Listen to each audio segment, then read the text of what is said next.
Hello, good morning, everybody. Happy Friday indeed. James, good to see you here, mate. Awesome to have everyone on this morning. A few of the early birds up and at it. Melinda, morning to you. Aaron, how are you, mate? Brendan, in the house. Good to see you, folks. Thanks for joining me. Another Wealth Coffee chat.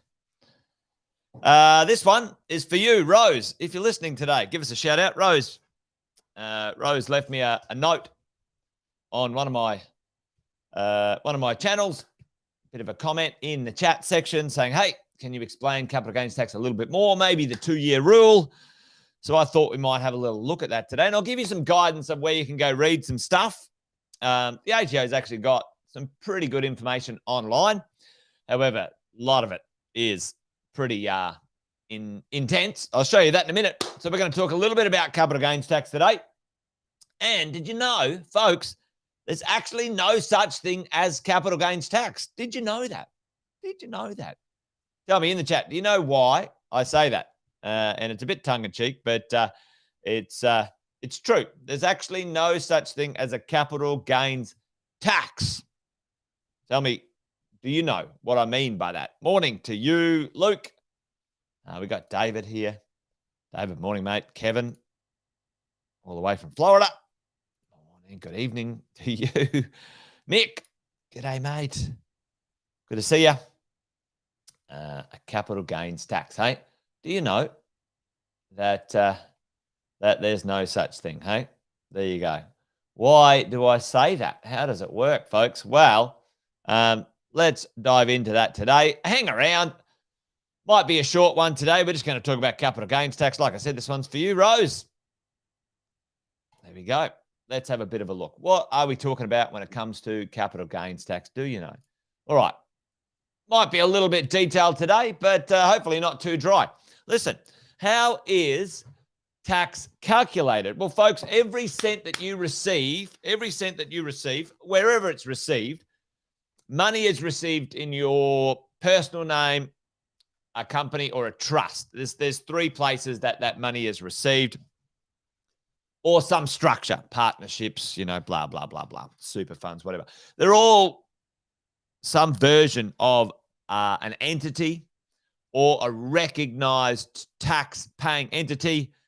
But here, at the end of the day, ladies and gents, for you and me as individuals, if you make a capital gain, right? If you buy something and you make a capital gain from property, shares, cryptocurrencies, and the like, there's a lot more. I'll show you where you can find this out a bit later on. You will pay tax on the income, the calculated gain turns into income, and you pay tax at your marginal tax rate. Now, hopefully that makes sense. So really what happens is, team, folks, what happens to us and bits and pieces, we go something like this. We earn some money.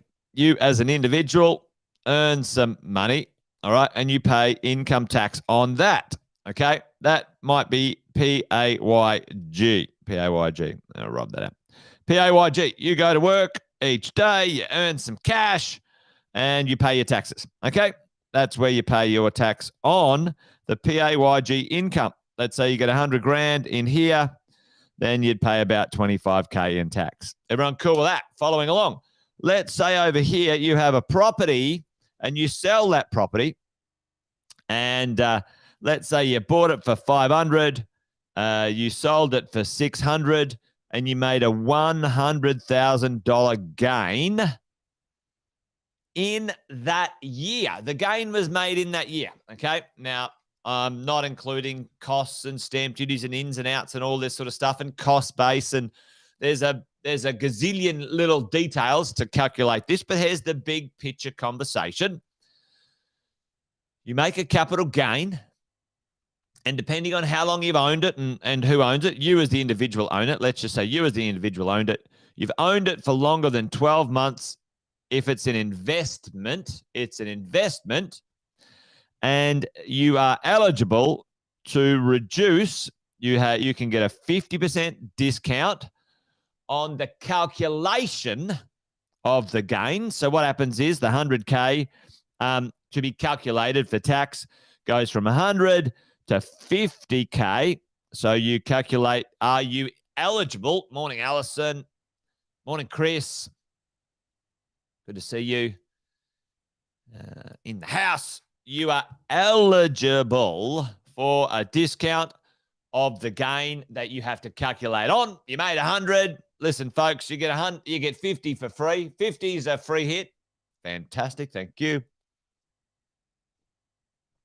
And then the other 50, folks, now is added to your income. So now you earn 150K, and now your tax becomes, 35K, okay? You will pay only income tax, folks. You will not pay capital gains tax. You will be calculated on a gain that you make. There you go. Hopefully that makes sense. Does that make sense? As you go. Well, Alison, that is great to hear. I'm sure I know what that's about because the last few days, a few people have been getting some great news, and that's it's wonderful. I'm really happy for you. That is awesome. A few friends of mine, plus some extra clients and customers have had a really nice time of getting some great valuations in on their properties. That's awesome to hear. Awesome to hear, Alison. Fantastic work. So, folks, we make a capital gain. We get a discount, and then we apply that to our personal income. That's how this stuff works. High overview about what's going on. But let's just take a little look. Is it always a 50% discount, Nick? Not always, but for property investors, it depends on how you own it. And that's what I wanted to sort of maybe talk about today. That is correct, Luke. It's certainly, it's very smart to manage in advance a capital gain, Luke, Mick, right? So this is what a lot of people do. So a lot of people in the future, let's say, if you were planning on making a capital gain, and we're talking about sort of acquisition, consolidation, lifestyle, right? So that's why I always say buy well, never sell, right? In reality, you may sell some of your properties at some point for a couple of reasons, right? Let's say we acquire these properties here, and let's say, like, you know what I sort of talk about. between 5 and 6 properties, one including your principal place of residence, is a good number. That is a fantastic number financially, and most people can acquire that over a 7 to 10 year period, right? So let's say we do, and over here, your values are up and your debts are down, and over here you've got some significant value and you've got some significant cash flow. Okay. Yeah, we'll get onto that in just a sec, Belinda, for sure. So at some point, Luke, Mick, you say, all right, maybe when I look to work less, okay, when I look to work less, or maybe when I have a strategy, Andy and I have talked about Andy Fenton.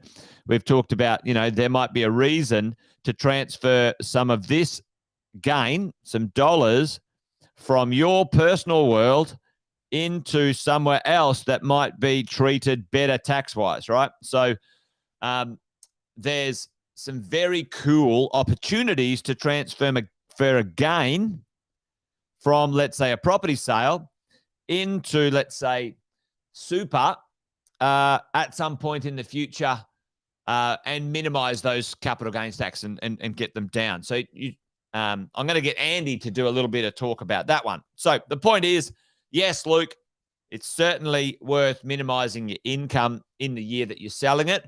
I've got people who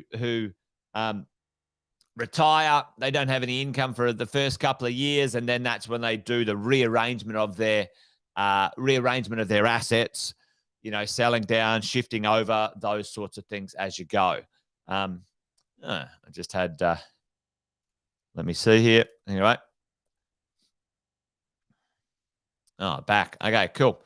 The chat just logged out. I'm back in. So, and often down here when we're in, like, let's say, retirement phase or coming up to change phase, that's a good time to consider these things, okay, as we go.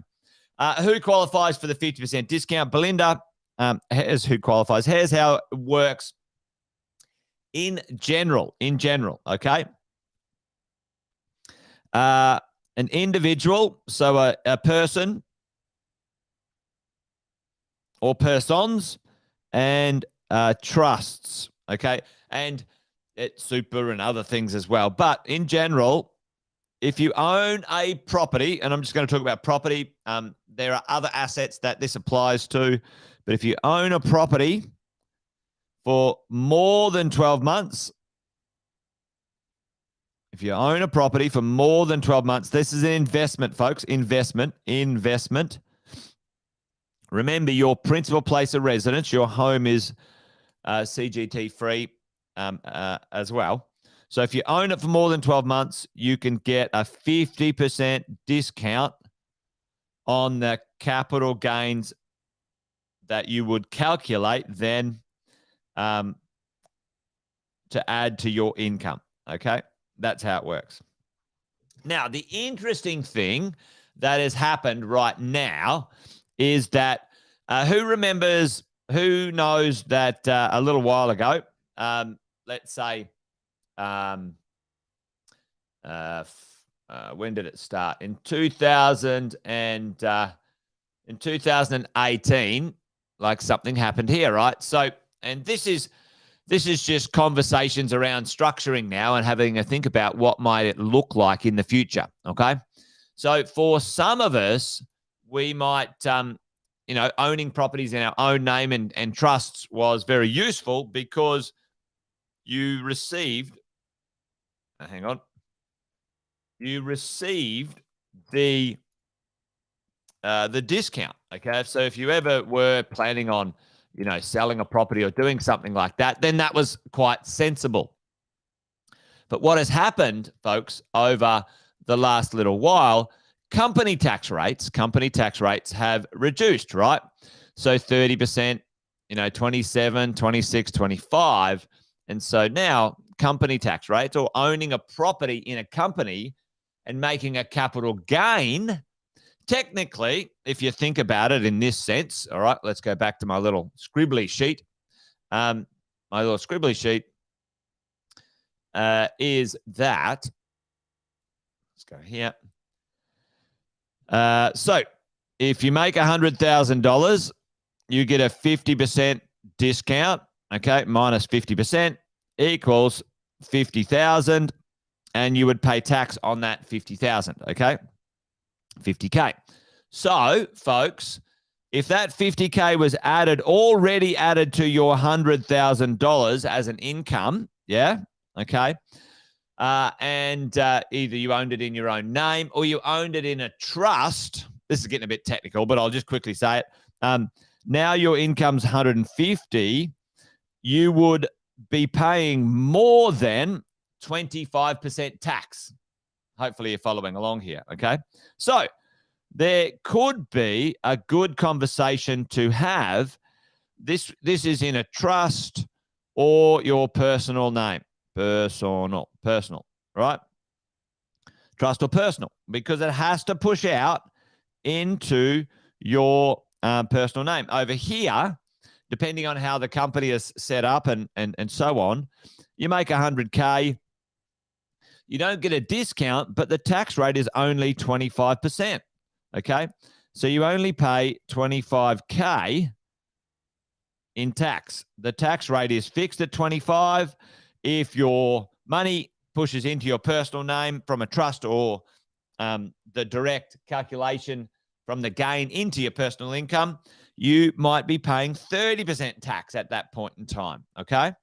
So there's a question over here for companies. Now the tax rate has dropped to 25%. There has to be some structuring and there has to be some conversations with your accountants and so on, folks, okay? However, there's some benefits for companies because you don't actually have to push the money out into an individual's name and so on. Anyway, I'm not going to dive into that today. That's for another time, and I'll get Andy Fenton along.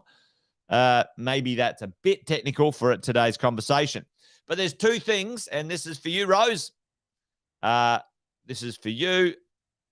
That there's a few things that that was asked about the principal place of residence, folks. So I want to just quickly talk about them before I finish up today.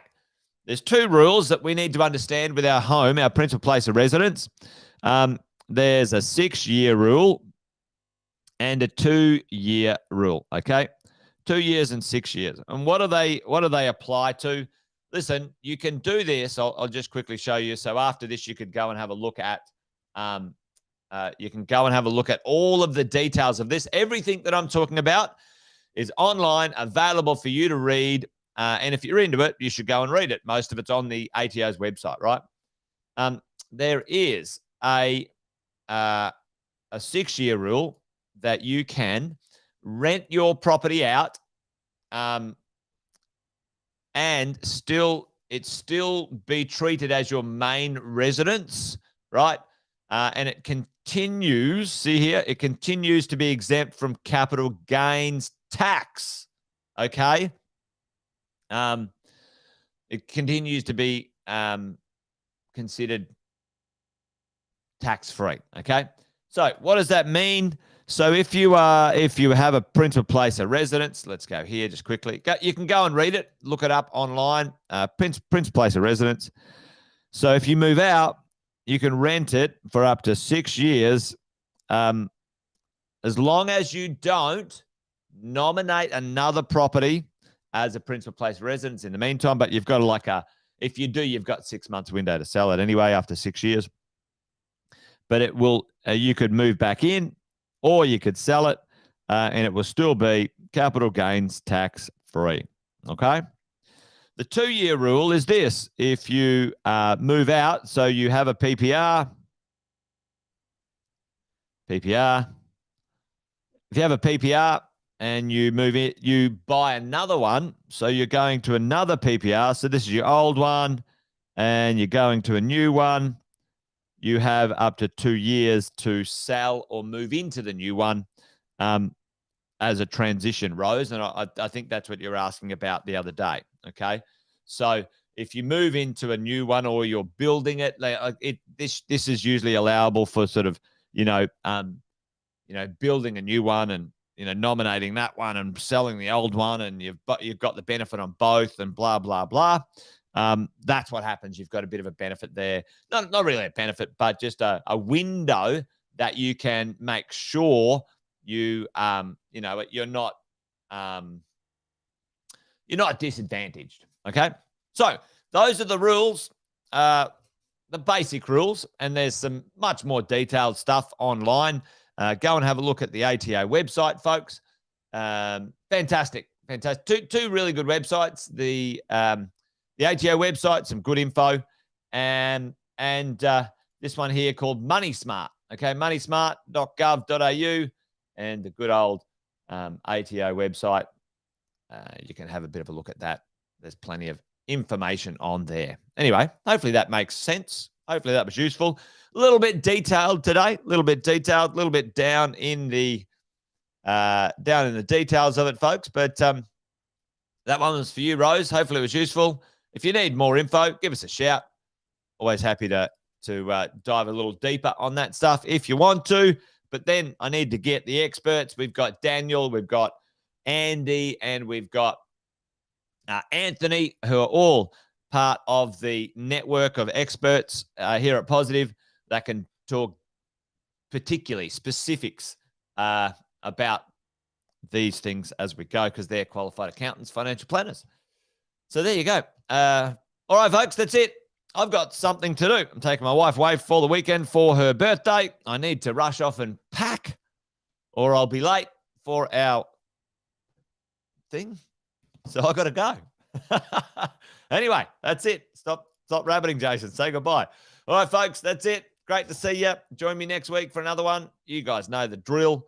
We're going to hang out and start it again on Monday, and we'll sort some fear from the facts. You guys have an awesome weekend. Thanks for joining me. Take care, folks. Bye for now.